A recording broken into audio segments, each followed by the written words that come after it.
Alrighty, so the closest thing I can get to a Learjet 55 is a Learjet 35. I'm assuming that it's a little bit smaller, more underpowered and whatnot than a 55. I don't know that for a fact. I don't know Learjets very well.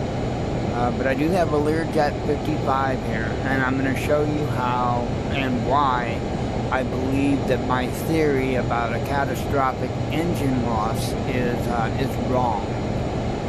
Absolutely wrong. Now, I'm not going to set up all the weather and all that stuff.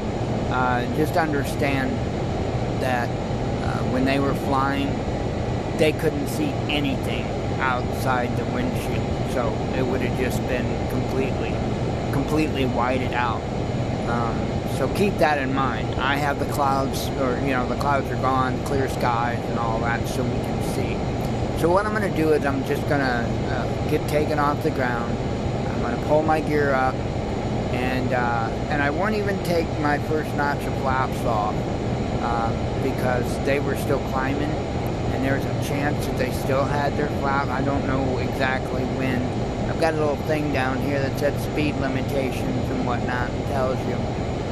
But,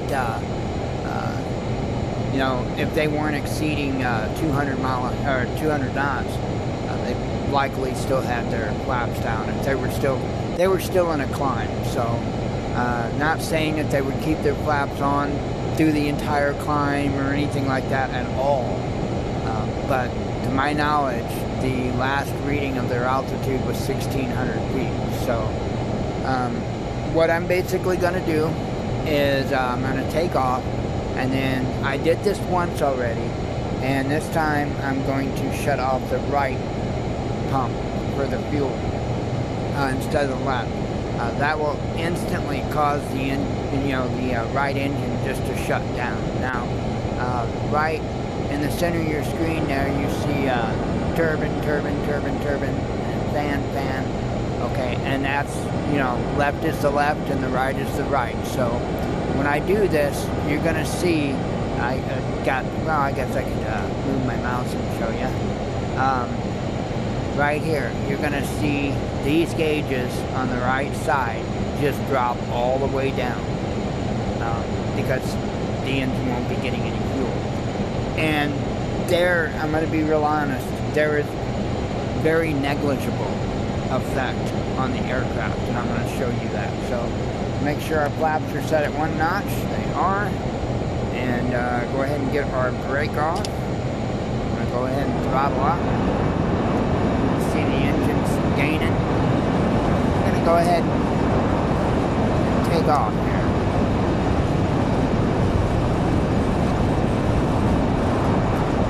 Speed's coming up. Almost ready to rotate, and off we go. So I'm gonna put up my gear, and while I'm still in my climb, I'm not even really worried I'm stalling.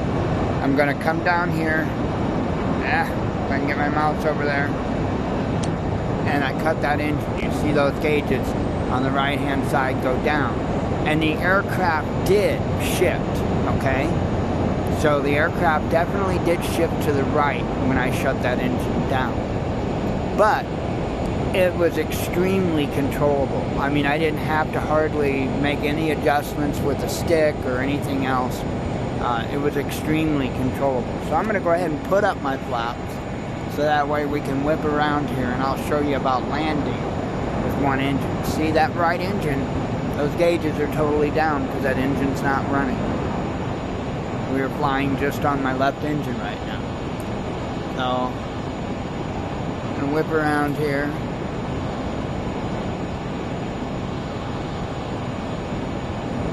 Like I say, I'm not really concerned because this plane is super easy to fly on one engine.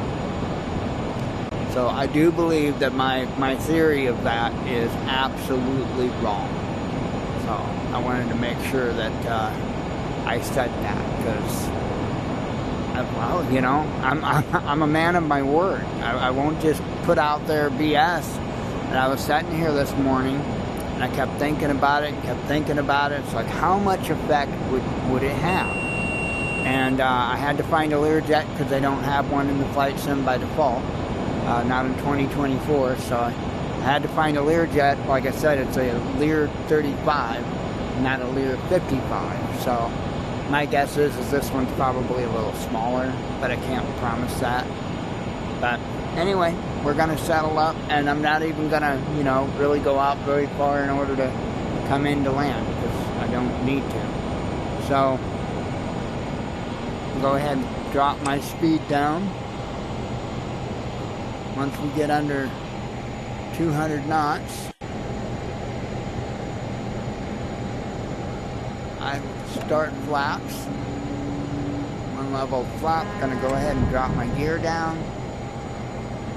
That shut that buzzer up real quick. Yeah, so we're stalling. It's giving us the stall warning anyway. Second notch of flaps. And again, we're only running on the left engine.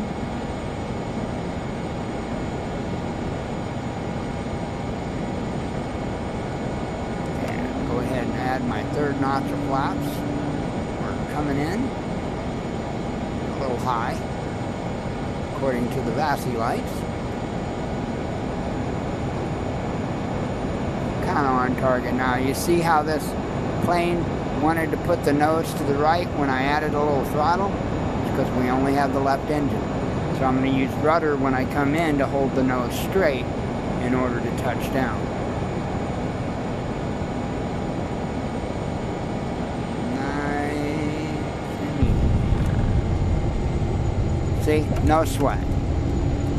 Absolutely no sweat. So I do believe that I was 100% wrong when I said that, I had my spoiler on? Oh, I don't know how long I had my spoiler on. Anyway, apparently I had my spoiler on,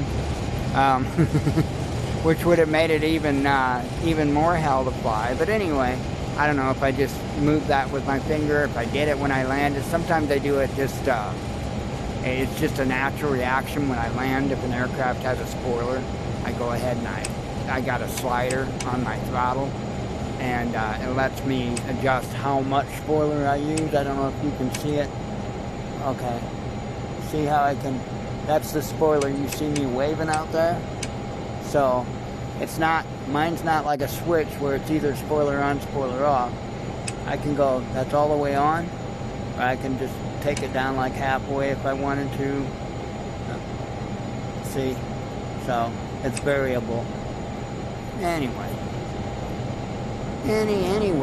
I just wanted to hop on real quick and let folks know that I was absolutely wrong. I do not think that it was an engine issue, because again, the effect on the aircraft is absolutely negligible. Anyway, I hope you are having a great day. Hope to see you later on for the live show, and shalom.